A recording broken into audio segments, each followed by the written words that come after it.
To go or not to. I can still remember what he wore so well. The memory of his khaki trousers and checked brown coat with his hands holding his brown suitcase. It all feels so fresh in my mind, and if only I knew what was really going on in his mind, I would have not let him take the next step out. With no knowledge of this being the longest he would ever live, we all watched him go and said our joyful goodbyes, not knowing this last step would change my entire life. Then one day turned into a week into a month, and a month into years of unanswered letters that I couldn't write anymore.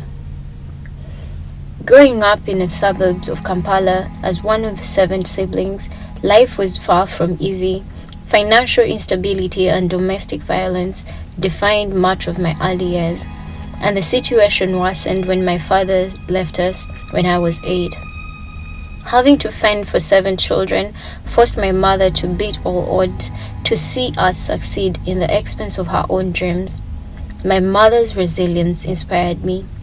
She started a fishmongering business on the roadside of Bunga to ensure we could have basic needs and access to education. At 15, her declining health forced me to take over the business, leaving me with no choice but to grow quicker than I ever imagined.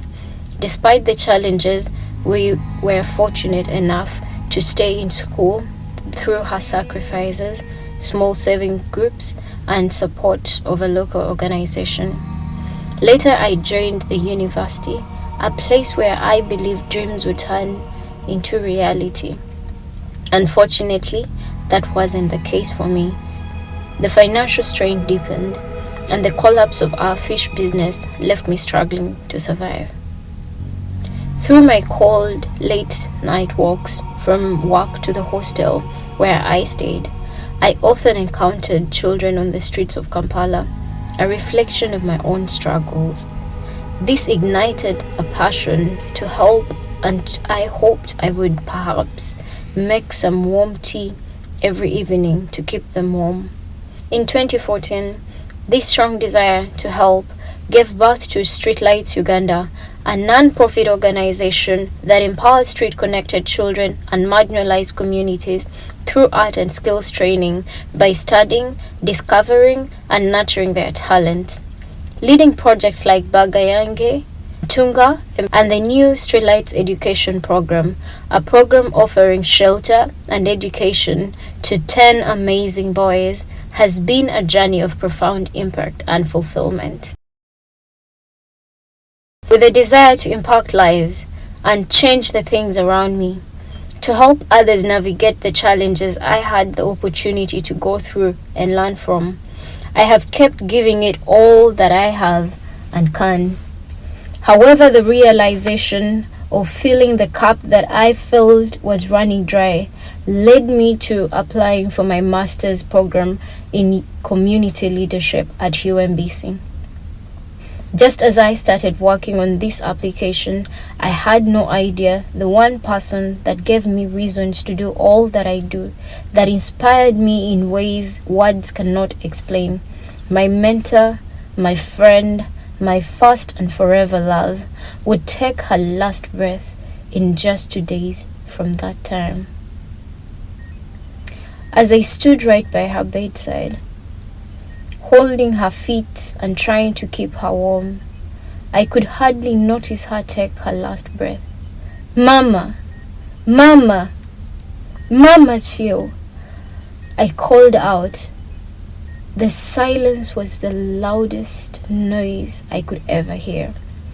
I wished the ground would open its mouth and let me in, so I wouldn't have to witness it all. My hope for all that I had ever worked so hard for silently left every inch of me, leaving me in wonder of what next.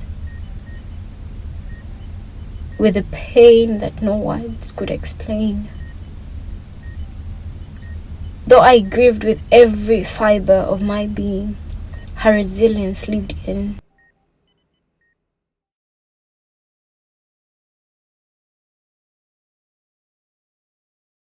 With the help of my siblings and the amazing team from UMBC, I successfully finished my application. Is this the right time? Do I really have to do this? Yes, I know I asked for it. I know I really want to do it. Looking at my acceptance letter and the scholarship, these questions kept running in my mind. The fear of the unknown grew stronger, that I was led to seek answers from none but the Most High. Dear God, I know I asked for this. I know I desired to have this opportunity. The imagination of the joy on my mother's face about the opportunity brightens my heart. But the uncertainty of it and how it will all turn out just blurs my understanding. I know you're all-knowing and you desire the best for me and designed my path. Please show me the way to go. Please lead me. I just don't know how to walk away from everything I've worked so hard to build.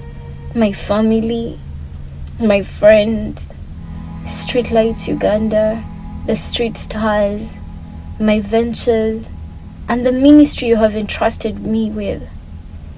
Is this your will? With tears rolling down of my eyes, I cry out to him.